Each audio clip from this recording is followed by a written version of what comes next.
Hello, everyone. Welcome to Facebook Live Core Experience. We're going to be talking about Nobleman today, but more specifically around why men's work needs women. And so before we dive in, I just wanted to let you know that this is going to be a super fun, super informative conversation where we really talk about first of all, just the fact that there's change possible, that we can have change happen, like that there's things that we're struggling with and we can make a difference, like something different is possible from that. And the other thing is we're gonna really talk about the distinction of men's work led by men and men's work led by women. And we'll get into that a little bit more. And also really wanting to share about real life examples. Like Adam has lived it. He's lived both. He's lived the men's work world led by men, and hi Freedom. And he's done the men's work led by women, which is our specialty at COR. So we'll definitely be talking about that some more. So we're really excited to have you here and dive into this really fun, informative topic. And I also just want to thank Adam for being willing to share his story, share his experience, so that hopefully you will get something out of that, relate to it in some way, and be spurred to take whatever next step feels right for you. So let's jump in. What qualifies us to talk about why men's work needs women? So I will first let Adam introduce himself, just a little bit about you and the mini version of your story, and then we'll obviously dive in. No pressure, no pressure. So hi, my name's Adam. I am 44. I'm a lawyer by training. Grew up in the East Coast in Boston originally. Lived in California now for about 10 years. And yeah, I did a lot of work in the last couple of years. Some transformational weekends and personal growth, and just sort of went down that path after really feeling that some change was needed a couple of years ago. So that brings me here. Beautiful. And so my name is Natalie Vartanian. I've been doing personal development work for myself for, almost 13 years now. And it was one of those, I felt like I needed something different and had started a new job. And so it was like this, come join this leadership training, and it was like life reboot, which was wonderful because that is how I became an amazing leader, by rebooting my life. And then about 5 years ago, I got involved with COR because I've been doing both coaching and facilitating my own workshops, and then also was at a point when I really could use some relationship support. And so that was how I got in with COR, and then it was just so unique, the work. So I kind of have stayed for 5 years now. Can't get rid of me that easy, COR. So, and I've also worked with a lot of men that have done men's work too. Like I love the idea of us getting the support that we need and creating the kind of change that we want. And so I'm very passionate about this topic, and I'm really excited to talk to you about it today. I'm excited. Yeah. And so it's January now. I was realizing I went and sat with a men's group last week, and realized it was just a year ago was actually the first time that I went and sat with the men's group. There was an article in the New York Times last year, right about this time, that came out about sort of the resurgence of men's work and men's groups, and they had a couple of different ones listed, and it just sort of popped out to me. There's a really interesting sort of old school men's workbook called Iron John. Oh my God, I just heard of that recently. I want to read it. It was written by Robert Bly in the 80s, and it was all about sort of the archetypal forms of man, the masculine consciousness, and growing from a boy consciousness to a man consciousness. Mm-hmm. It's a little dated, but it sort of spurred a lot of men's work in the early 80s. And actually there was a group called the Mankind Project that I reached out to last year about this time just to check out a group, just to sit with them on a Monday night and just talk about what's happened in people's lives. And after I went to one night with them, I signed up for their weekend training the next day because it was just really normal guys, some tech people, some non-tech people, old, young, just a whole range of people and of men just sharing what was going on. And it felt like a really safe, connected, and these guys were really just beautiful guys. Like I knew that if there was a training that these men recommended, I wanted to be part of it. So I signed up for the training the next day and went about a month later. So this is all just in the past year for me. Oh, wow. Yeah. Okay, so we're like hitting I've been on the Express time. course in the last year. So if you're talking about change and hitting that kind of reset button, it's possible. And now it feels like a short period of time, but this past year felt very long at other times. Yeah, and actually that's a really good segue to talk about, if you could paint a picture of where you were before you started the work. I know you were kind of mentioned there was something calling, and obviously like reading this article, but if you could paint a picture of what was happening for you, both the kind of successes and the struggles in your life. Yeah, sure. So, I can point to a sort of before and after moment in my life, and that was September 1st, 2016. It was a really busy time with work. I do corporate law by trade, and it's a really busy profession. It's very easy to just sort of distract with work and just go into that. And so I was busy all the time, stressed and busy all the time, and in relationships, but not really in them for a whole bunch of different reasons. And finally, after the sort of latest in a string of relationships, it just hadn't worked. We broke up that night, and I just had this feeling like I just can't do this anymore. And it just kept coming up to me. And I sort of took a little pause and worked on sort of de-stressing was maybe the first thing, was calming the nervous system a bit. And I found things like yin yoga and more just sort of body-based kind of things. And actually, yin yoga is a great way to tap in if anybody out there is interested in it. Great way to sort of feel connected to and safe in your body. And I did that for a while. I did some breath work with some friends, and it's all sort of starting to open a little more of the connection to what was happening underneath. So kind of like instead of being in the anxiety mind, you're like, okay, what's really happening in here? Yeah. Okay. And so in 2018, I got into a new relationship, feeling that I was now a little more heart open and really was not ready for what transpired there. And it was a really tough relationship. There was just a lot of disconnection and suffering in the name of love.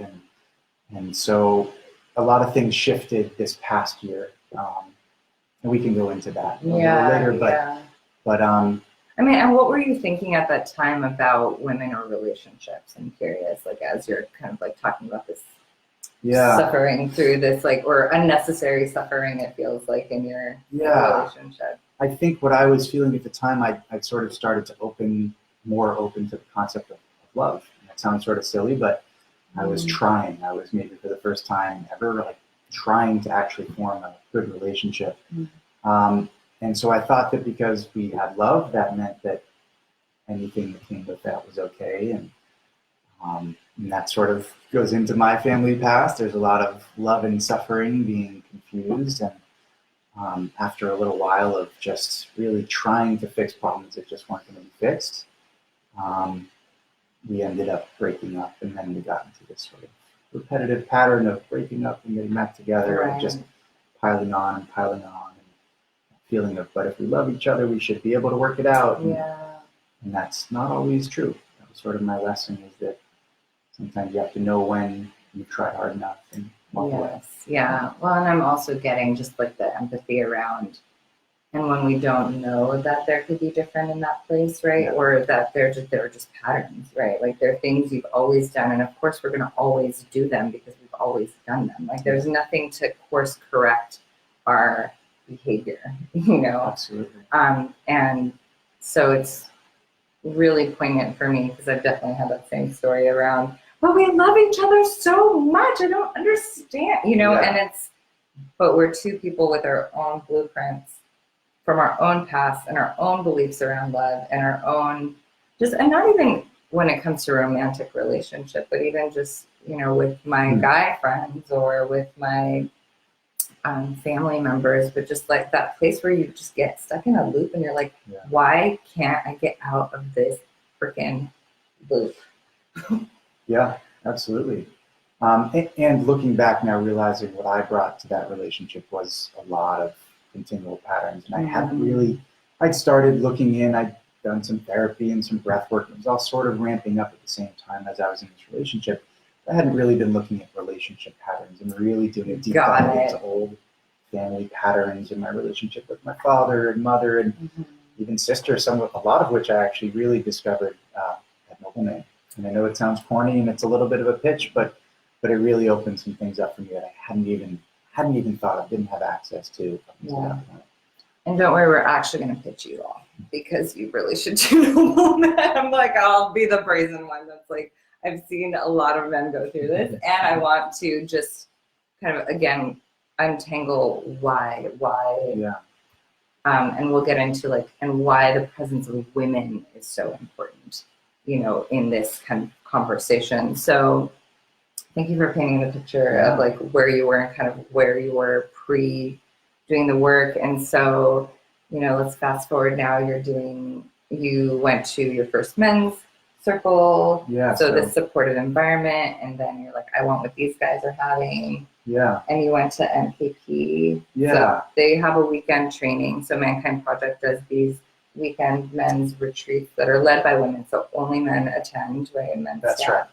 It's called the New Warrior Training Adventure, the MWTA weekend. And it's just a 48-hour journey. It sort of mimics or captures parts of what they call the hero's journey, sort of the classical archetypal journey. And they work a lot with There's another book. Yeah, it's similar. It's all similar, but I think in a different approach. It's very masculine, continuous, very strong, and it's open to all ranges of men. It's not just focused on typical masculinity. It's just sort of that part. And yeah, there's some really skilled men doing work there with all sorts of different aspects of the masculine side. And so what opened up for you at that weekend? So you're now at a weekend, all men, you found yourself here. I'm curious what both you kind of were faced with and what opened up for you there. Well, it's interesting. I went in a little guarded actually at the Mankind Project weekends. I have sort of a distrust of large groups of men. My family is very religious, and so I have this image of the rabbis, these sort of all-knowing, all-wise kind of men that were pretty hurtful, I thought, when I was younger, and just not trusting anybody who claims to speak with, or men who claim to speak with knowledge of higher power. That's sort of a trigger for me. So, got it. You're so like, being on a weekend, so you're like this, basically. You're first. A little closed for myself, but really seeing some other guys go through some amazing openings there. And so almost learning by watching a little bit more of what other people were experiencing. Yeah. And then I had an opening to trust that weekend. That was pretty powerful. But some of the work that I personally did that they pulled out of me was really about trust. And so it was cool to have that with other men and feel a little more trust at the end of that weekend. Right.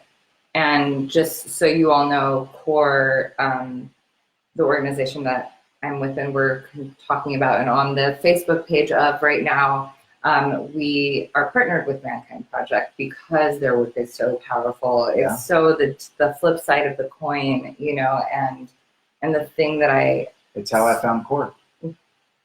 Through Mankind Project website. Yes. Yeah. Oh, that's good to know. And the thing that I really love about it is their tagline is creating a safer world by creating safer men. Yeah. And there's just something about that is so touching because, it is a big game that they're playing. Really wanting safety for all, and for men to find a sense of like themselves, Yeah. you know, in a way is kind of what I gather. Yeah. Um, And I've staffed a weekend for them. oh, okay. And I think they're a great organization. They're also very large. Like their weekends are large productions. And not to put that down at all, but it is a little less intimate than I think the COR weekend was. So I like the intimacy of the COR. It was just a little easier to drop in smaller circles, a little more time. We'll get to comparing the two, I guess. Yeah, we will, totally. Yeah, and that definitely is a different energy that they're going for. And I think this is what I've realized too, the value of, you know, not everything works for everyone. And so to have at least the plethora of options to be able to. I was so happy. I sort of did a survey of the masculine growth kind of world this year. Right. And happy that I saw both. Yeah. They both have reasons why you might be called to one or the other, or why they're complementary. Mm-hmm. Sure. So then, let's talk about, so that's even cool to realize. So you heard about COR on the website, and then, but what drew you to want to do Nobleman? Like what was the pull there? Well, so after I came back from the Mankind Project weekend end of last February, my girlfriend and I broke up at that time. I was sort of having a hard time, sort of hit a little bottom point. Personally, at the same time I was going through this breakup, I had like a sewer leak in my apartment. Oh, it was like all literally went to hell, went to shit at the same time. And I was, to be honest, I was just looking for like to be with people for a weekend. I was just hurting and sad, and I was just looking around for something else to do for the weekend. And I was like, what does MKP suggest? And looking at their website, and saw Nobleman. And I looked on the Nobleman website actually, and I recognized another man from one of a men's group that I was sitting with. And he had also, Adam Morrison actually. Ah, yes. And he had done a testimonial. And I was like, oh, I know him. And I called him, and he said it would be an exceptional experience and I should treat myself. I did. Wow. Yeah. Wow. I didn't really know what I was getting into, honestly. Like it's a little hard to explain the process. I don't know. Yeah. It's just hard to, even now it's hard to describe to somebody what it's like, but maybe it was better going in with just more open knowing to what was going to happen. Yeah, I'll definitely speak to those of you that have a need to know. For the most part, that's not helpful. However, there is, I think, especially when we talk about safety, right? Yeah. Like there has to be, I think, a place in you that feels comfortable enough or safe enough to go into something that's unknown, like a weekend like this. You know, obviously there's so much unknown and there's so much mystery to a weekend, just because you won't know what's going to come up for you until you do it. Yeah. And it's going to be such a unique experience for you, because I could do 500 jumping jacks and have a totally different outcome than you doing 500 jumping jacks. You know, it just that way that our bodies react differently and our minds react differently and our hearts, and like your background going into this situation versus me with my background, like going into that situation. And so, you know, we're definitely available for calls if anyone wants to know more.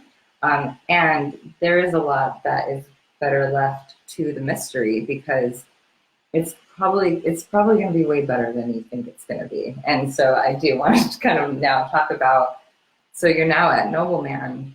And well, there's sort of this part of the grasping mind that just wants to know everything that's going to happen. Yes. Well, how did you deal with that? I mean, was your brain going off? I was in a pretty low place and my brain was shut off, which was sort of nice. It was just like, there's going to be people here. I know this guy who said it would be great, and I'm just going to trust that. Mm-hmm. I'm just going to, I need something right now, and I was looking. Yes. And so maybe that's also a good time if you're looking, if there's something that you're just shooting for, because it can be a lot of different things to different people, like you said. Mm-hmm. And I went in looking for something, and I got that thing. Yeah. So then I'm curious, again, kind of going back to the Nobleman experience, what opened up there? Like what was, I know you mentioned a little bit about the challenge going in was around feeling like life just kind of went to shit. and and just feeling lonely and wanting kind of connection and an answer. I'm curious if there was anything else before you started diving in to see what was going to open up for you. During the weekend, before, or even just maybe the first day. I mean, yeah, it was a wild weekend. So I drove down with Ben, okay. A guy I just met then, and we spent a couple hours in the car talking. He's a really good friend now. Like just almost the anticipation and the drive down. We were both just, our brains were humming what's going to happen, and both of us just sharing. Two of us in a car for a couple hours. I'd never met the guy before, right. But he was in a similar place and thinking about similar things. And what a cool thing just to make a new friend at this point in life. Right. And that's not something to downplay. Like I think for a lot, I'm 44. I don't have too many. Actually, this year I made a ton of new connections, and just the world sort of reopened in a way that I think is hard for people. You have your high school friends, your college friends, your professional friends, but it's hard to really drop deep maybe with some older people or some people from farther back, and it's nice to sort of shake it up a little bit. And so just meeting new people who are also interested in that same kind of thing was powerful. Right, to just be in a circle of guys now. Yeah, and what was that like to now you experience a circle of men kind of being men and talking about just themselves and their lives, but now you're sitting in a circle with men talking about women. Talking about or in front of or both? Yeah. Right. Let's paint you the picture, everyone. So at Noble Man, you are a male participant. Yeah. And sitting in circle, and then there's 3 women days. For 3 days. 3 days. For 3 days. And there are women sitting on the outside of the circle staffing, and they're there solely to support the men. They've done their own work. They've done COR Women, so that's the intro workshop for women, all women. And so now they're here. And so these beautiful, courageous men are sitting in a circle with women at the front because they are also leading this weekend.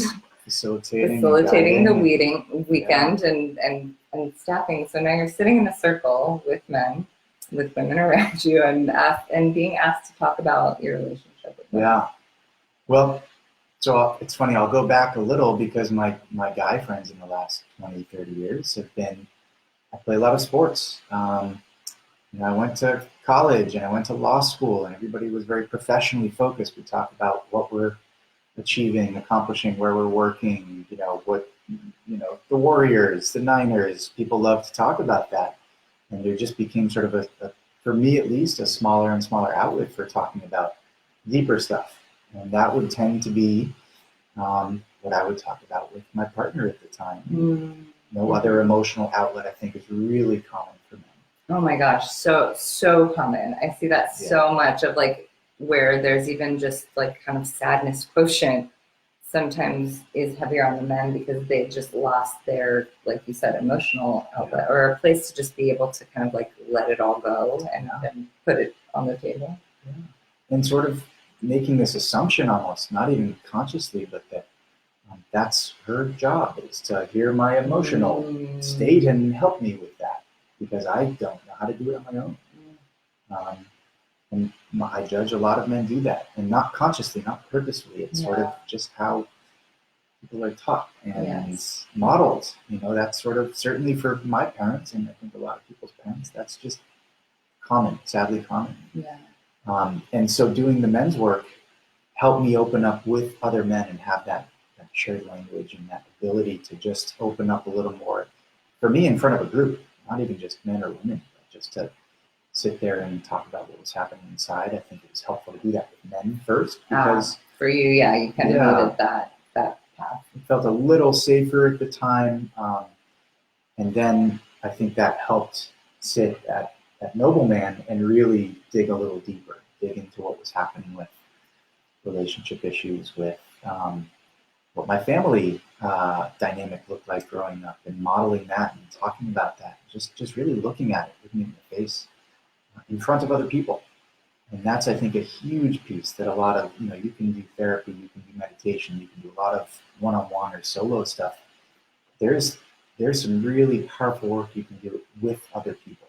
That's my other piece I would pitch for is any transformational change work you want to do, like find a group and get vulnerable. It'll feel like you're tearing your soul apart, but it's better on the other side. In any case. Right. Well, I think that, to kind of speak about that, it's like there is sometimes this ripping off of the Band-Aid feeling when we're doing those things, because we're used to that, right? Like we're used to not being that transparent. We're used to, you just keep stuff to yourself, you deal with it on your own, or there's like maybe one or two trusted people that I can like share with, but that's it. Right. And so then to, like you said, be vulnerable enough to share in front of a group, it's quite transformational. And I will say something about group work for those that have not experienced group work or a weekend or a retreat. As Adam said, it's such a different experience to be put in an immersive situation, right? Where you are now doing exercises and it's very visceral, and there's even a study around experiential learning. So something that like happens at these weekends because you're practicing, you're doing it again and again and again, and you're trying something out, and then you're seeing how it, like the impact of it, and then you might be debriefing, and then you're trying again. And those muscle memory. Oh my gosh, and the retention is 80% versus 20% from just learning and listening. So there's just something also in the staying power of the learning that happens when you do it in an experiential group, visceral kind of situation. Yeah. Another really interesting piece of the COR weekend is, so not giving away anything, but you're encouraged to sort of express whatever emotions are coming up. Oh, this is good. We can share about this. This is great. Is that a good segue? Yes, perfect. Yeah. So what is unique about a COR weekend? Yeah, there's, the nuts and bolts don't add up to overall what the weekend is, right? There's some sort of somatic movement experiences, there's some group sharing, there's small circles, larger circles, there's some practices, there's nothing really does justice to the whole, but there's some overall. I think what you're encouraged over the weekend as a man is to just express whatever is coming up, whether that's sadness, grief, joy, anger. Anger was an interesting one that was welcomed. And as a man, there's not cool to be angry. For me at least, it wouldn't come up until it would boil over, and that's not good. And I would never let it boil over. So it's sort of building and building. And so you did the thing of suppressing it, where for some men it might be the outburst, but for you it was like the kind of. It would go inwards. And it would come out. I'd play sports, or I'd bike, or physical movement, but it's not really letting whatever is in there really be heard. And so we did some work with anger. And what was that like, to be able to express that in front of women? Yeah, it opened something up. It sort of tapped into a really old memory for me of something I hadn't really even thought of, just with a family member and anger at her that I could never really express. That was a really cool piece. I'll take that with me forever, because I was encouraged to let that anger just be heard. I'm going to get feeling emotions. Under that was like a real deep sadness, and I had never really felt that. That was just sitting there for a long, long time, and really powerful just to have access to it, just to know that was in there, and just look at it with a little more loving compassion, and realizing that was a big part of what was just so bound up. So it definitely opened something for me that weekend, just to feel that. And then, that I don't even have great words for it, but by the end, you're sort of in this altered state of just feeling everything. And really, it came down to just feeling connection and love to everybody who was there, more open with people, a little less guarded, for me at least. And so it was just, yeah, it was a wonderful experience. I was just blown open by the last day. Yeah. And it's crazy because it was one of the scariest things, honestly, that I felt I've ever done. Just sitting and talking for a couple days. I know. Oh gosh, see, not this is that when I have complicated. so much empathy for our like hearts. Like, it's so scared of something that like we're not going to be eaten by wolves, but it feels like it, man. Like we're gonna, Like I'm gonna die every day, and I was really just gonna talk to other people. Yeah. And look inside, and it is scary. Not to downplay it. Yeah. It's hard. It's hard work. It is hard work. It's hard work. And beautiful and powerful. So Yeah. highly recommended. Yes, and so that's that part of what Adam talked about with the emotions, because the other beautiful thing about this weekend is sometimes we don't know why we do what we do, and it's okay. I don't think you need to know or should know. We're not trained therapists. We're not into, human development. Like, we just know that something might not be working, or just something, I want something different, right? And so to be in a space where you have full permission to look, right? You have full permission to get in there. What's happening? What are you feeling? And just with lots of love and curiosity, just to see what might be there. Because if we don't know the thing that's running the whole show, basically, like you said, like there's a sadness, but I didn't know that there was a sadness because I put this on top of it, and then this, and then this, and then this, and that. I feel like happens a lot of times. Like, we just are trying to protect ourselves from feeling hurt. And so we'll kind of do this, masking thing. It's so human nature. And so to have, and that's why we do these weekends. It's like to give people permission, especially for nobleman men, permission to ask these questions around their relationship with women, whether they're moms or their sisters or their aunts or their colleagues. And whatever the relationship is, it's like you get to have 4 days to look and feel and face and heal it and transform it.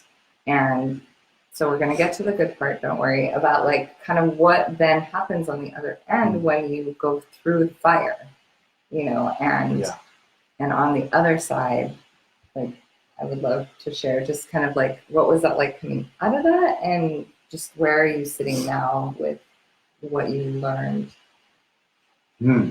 I think right after for me, it's definitely not a quick fix. It's not you're going to go through this weekend and everything will be healed with your relationships with women. It was hard.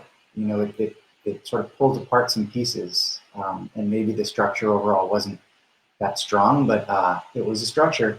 And once you start pulling it apart, your structure, you mean? Yeah. Oh, okay.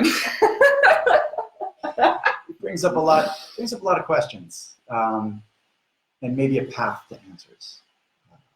So yeah, it was tough for a couple months. It really led to just a lot of questions, a lot of reflection, a lot of looking inwards, which now I think is good. At the time it was hard, but it opened up a lot. And now that I have almost a year perspective on it, and that's not even that long, right? A year is not a long time in the scheme of things to do some really powerful work. Something else that I did a couple months later is I staffed Radiant Women. Okay. Is that something I can talk about? Yes. It's something that yeah. Yes. So you can't be part of this other experience if you haven't done Nobleman. So it sort of unlocks these other opportunities. And so I staffed the flip side weekend for women called Radiant Women. Yes. So women attend and men staff. So women are now doing their work around men with men. And I remember feeling at the end of Nobleman so grateful for the women holding such a beautiful space. And they were there radiating just unconditional love. That was their job, was just to be unconditional love through our anger, sadness, anything that was happening, any story that they heard was just to, instead of shame us, to just love us. And I was so grateful. I wanted to give back. And so I went and staffed Radiant Woman. And as staff for the man, you're called to be not just unconditional love, but just to be sort of a strong, safe presence in the range of any emotion that the women were expressing.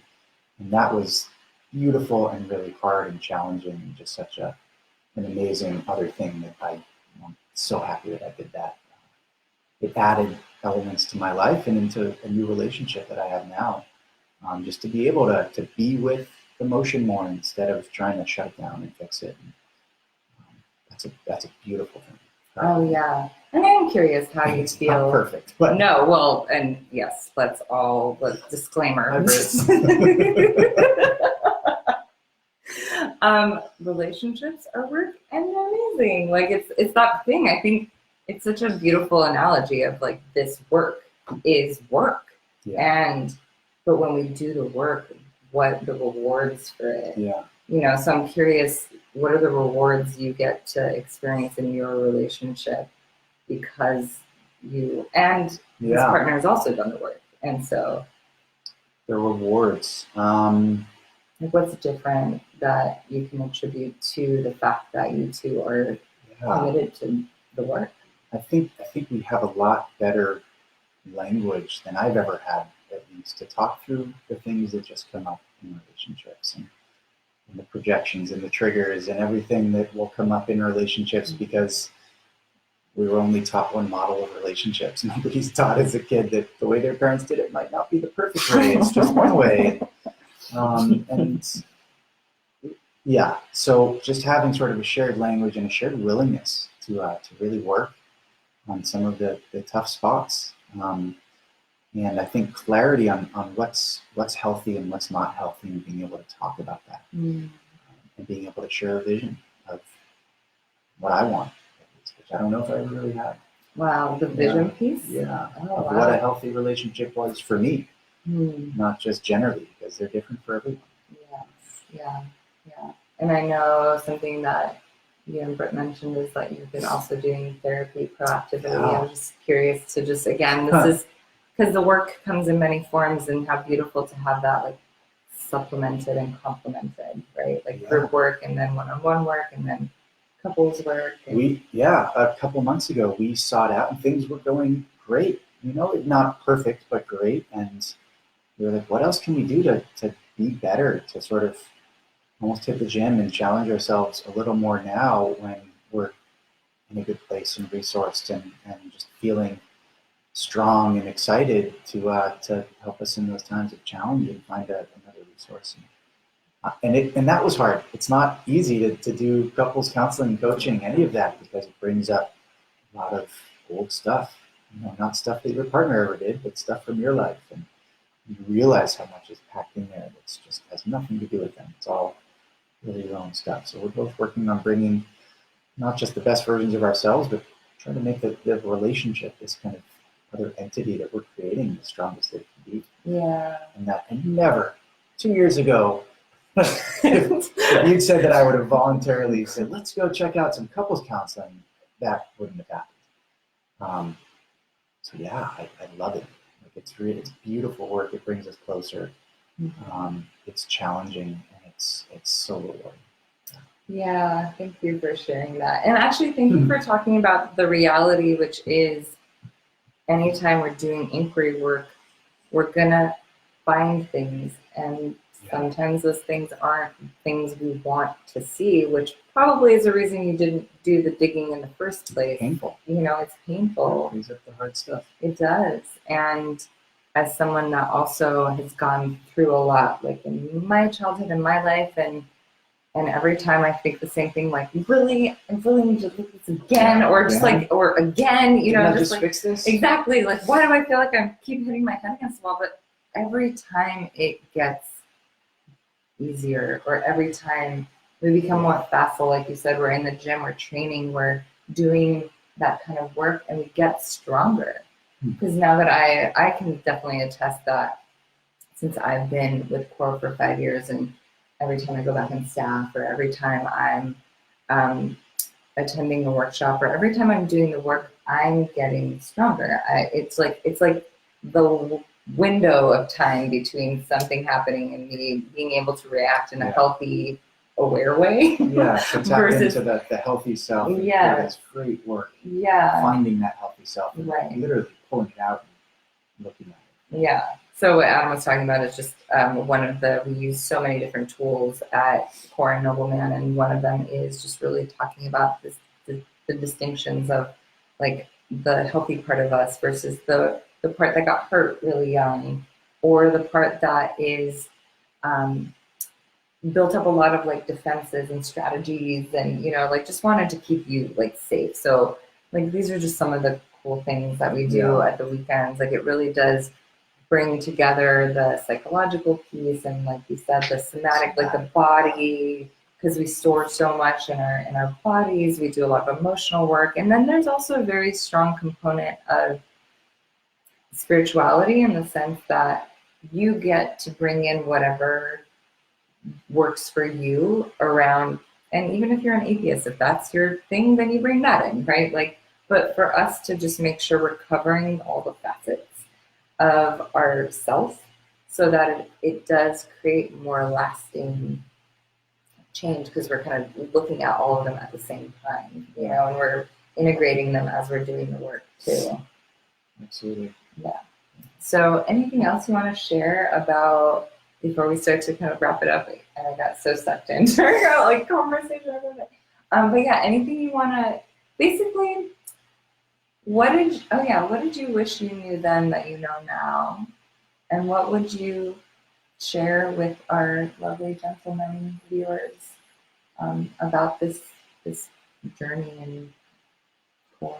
Yeah, I don't know if there's anything that I wish I'd known. It's like the knowledge doesn't really happen until that's a good point. You're like, this wasn't helping me at that time.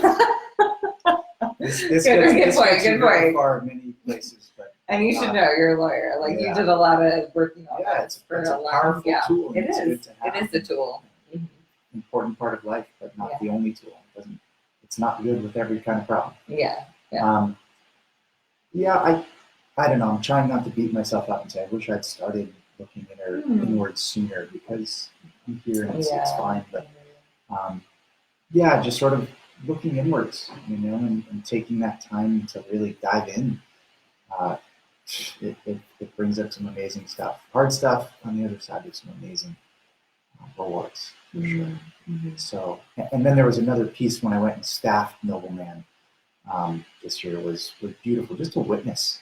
Seeing other people do their work can be almost just as potent, because you're always learning lessons from other people. And just being in that field of people who are really just experiencing deeply, you learn from that feeling. And so I'm really grateful just to be a part of it this year. Yeah, wow, thank you so much. Thank you. Yes, and so what I want to share as we start to bring this to a close is that, COR does this work because we really believe that we all have this healthy part of us, that knows, that has desires and dreams, and may just not know how to get there, and all these like beliefs and patterns and strategies, and we're very smart, but like you said, unless we've been taught a way that's actually going to get us what we want, like in a really loving, generous, healthy way, we're going to keep spinning our wheels. And so what a beautiful experience for someone to be able to dive in and then course correct. Yeah. And then do it and do it with lots of love and care and patience. And so our Nobleman Weekend, we have one coming up. We would love for you to join. It's like Adam said, it's treat yourself. Yes, it's an opportunity. Like it really is an opportunity, and it is hard to describe what happens because it is so unique to that group of men. Even like there's just something about that group of men that comes together where it creates something really cool and special and unique. And that group of staff women that come and those leaders, So even though it's the same weekend, it's going to be your weekend, and it's going to be whatever you bring to it. Yeah. And you're going to get that, and I swear 10 times more that you probably don't even know about. And so join us. We have our next one March 5th through the 8th, and early bird goes on until January 23rd. So on Thursday, you have an opportunity to save another $500 off. And it's like all included, y'all. Like, pamper yourself. Like, men, I feel like pampering is not a thing, but this is like a ladies' retreat. You are held in a lovely field. The food is delicious. The place is wonderful. And you just have to get yourself there, like pay for the thing, get yourself there, and then we take care of the rest. We feed you, you have a place to stay, everything is taken care of, and you get to come out of it with a much more aware sense of self. And to me, I see confidence, power, open-heartedness, and just so much more from the men. Yeah. Agree. Yeah. So if you have any questions, please send us a message. You can go to CORExperience.com to learn more about CORE. Hit Nobleman, and you will learn all about our intro workshop for men, led and staffed by women. So thank you again for joining us, and we shall see you soon. Thanks, Natalie. Yay! Bye, guys!